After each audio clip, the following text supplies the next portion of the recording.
Assalamualaikum warahmatullahi wabarakatuh. Halo sobat pemburu kisah, kita jumpa lagi di Mystery Zone. Di kesempatan kali ini kita akan membawakan satu kisah dari Mas Junaidi di Probolinggo. Dan kisah ini terjadi di tahun 98, Kang Surya. Cukup lama juga Mas Ega. Cukup lama. Bagaimana kisah dari Mas Junaidi ini? Monggo Kang Surya dikisahkan untuk para sobat pemburu kisah. Iya Pak Jack. Jadi kisah ini dialami Mas Junaidi itu pas hari Jumat katanya. Dia masih ingat kejadiannya. Nah, Mas Junaidi ini kan kebetulan profesinya kan sebagai driver truk ya.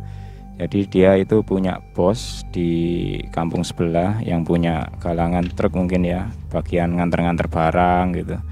Kadang-kadang sampai keluar kota, keluar pulau. Jadi kadang-kadang ya Mas Junaidi sampai harus berhari-hari gitu. Cuma kebetulan pas waktu itu dia itu hanya nganter ke kota sebelah lah.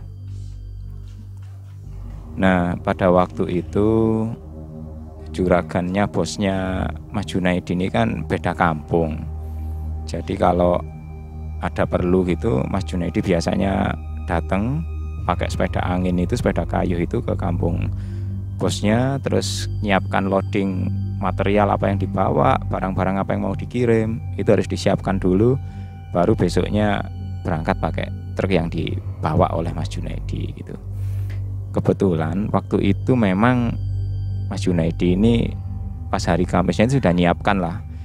Dia itu memang sudah ada rencana besoknya hari Jumat itu ngirim barang ke kota sebelah gitu. Jadi ya bisa ditempuh pulang pergi lah dalam sehari, atau mungkin dini hari bisa baru pulang gitu. Nah pada hari itu malam itu Mas Junaidi ini langsung membantu loading semua barang yang akan dikirim di dalam truk. Jadi dia itu terus kerja sampai semua barang-barang ini sudah benar-benar masuk ke dalam truk, dikemas dengan baik dan juga ditutup, ditali. Pokoknya semua itu harus ready. Jadi besok paginya ini Mas Junaidi hanya tinggal berangkat saja gitu. Ya akhirnya setelah semua disiapkan, dirapikan, Mas Junaidi ini kan berangkat pulang. Dia itu mempersiapkan fisik dan staminanya supaya besok paginya itu dia ketika bawa kendaraan nganter barang itu lancar gitu. Nah sampai di rumah Mas Junaidi mungkin capek ya. Jadi dia itu tidur, mungkin nyiapkan untuk alarm supaya besok bisa bangun dini hari, agar supaya bisa lebih mudah nganternya, lebih cepat karena pagi itu kondisinya masih sepi gitu. Ketika bangun itu posisinya sudah subuh.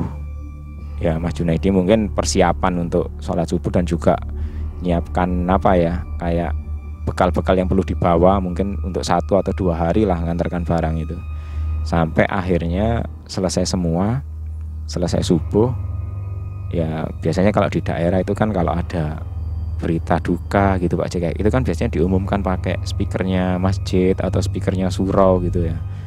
Nah Mas Junaidi ini dengar subuh-subuh ini ada pengumuman kalau tetangga itu dia itu ada yang meninggal gitu, dan rencananya akan dimakamkan hari ini gitu. Wah tetangga ini saya kenal ini, kok meninggal ya, waduh pengen takziah tapi kok hari ini sudah jadwalnya nganter gitu. Ya sudahlah, akhirnya Mas Junaidi ini habis subuh langsung berangkat ke tempat bosnya pakai sepeda kayu itu, karena hari ini jadwalnya dia nganter barang yang tadi malam sudah dikemas. Ya akhirnya hari itu Mas Junaidi pun berangkat nganter barang ke kota yang dituju, sampai akhirnya dia baru balik itu cukup malam. Malam itu selesai, dia balik nganter truk ke tempat bosnya. Kemudian ya setelah bereskan semua permasalahan mungkin administrasi atau apa, Mas Junaidi ini pun pamit pulang gitu, menuju ke rumahnya, karena bosnya dengan rumahnya Mas Junaidi kan beda kampung gitu ya. Nah waktu itu sudah cukup larut malam. Mas Junaidi ini dengan bersepeda kayu nyampe dengan menuju rumahnya mungkin nggak terlalu lama lagi ya. Nah ketika dia melewati jalan menuju kampungnya, dia itu kok tiba-tiba melihat iring-iringan orang antar jenazah ya. Mas Junaidi juga kaget. Loh, ini kok perasaan tadi pagi meninggalnya, ini tetangga kok baru dimakamkan sekarang ya. Ya mungkin karena rasa rasa kasihan juga, dia juga mengenal tetangga yang tadi pagi subuh itu meninggal. Ya ibaratnya orang-orang desa kan biasanya punya jiwa sosial tinggi Pak Jack ya. Jadi ada tetangga sakit dijenguk, ada ini tetangga meninggal juga, ya biasanya langsung takziah nganter, apalagi ini mau dimakamkan gitu. Ya Mas Junaidi sebenarnya nggak ingat itu sudah jam berapa, mungkin sudah cukup larut malam ya.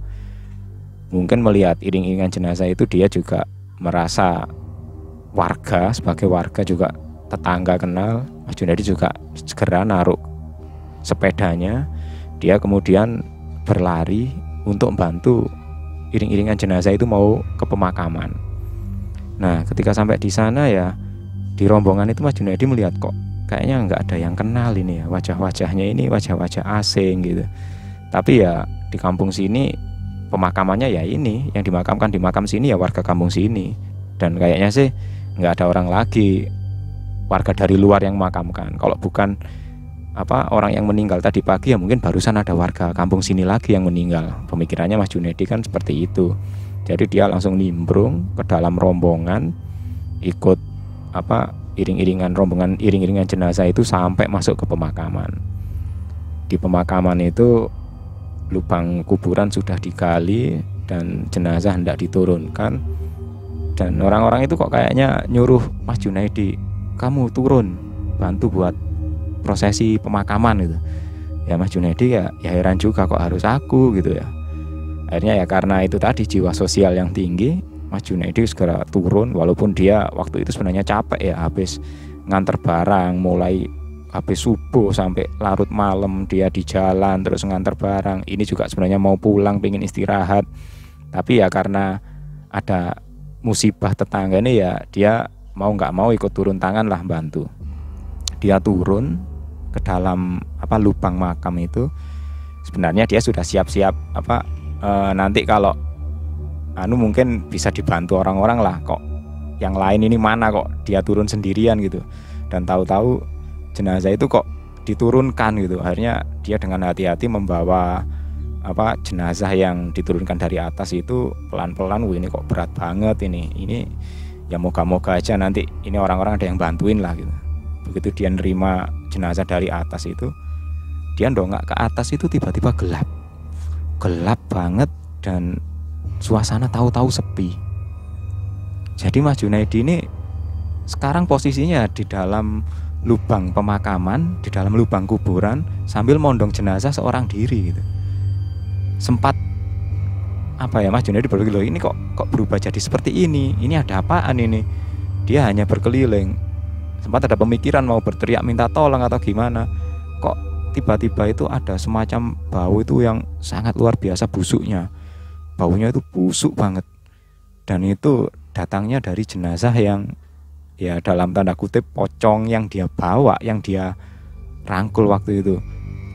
Ketika Mas Junaidi mencium bau, ini baunya kok semakin busuk gini, semakin tidak karuan gitu.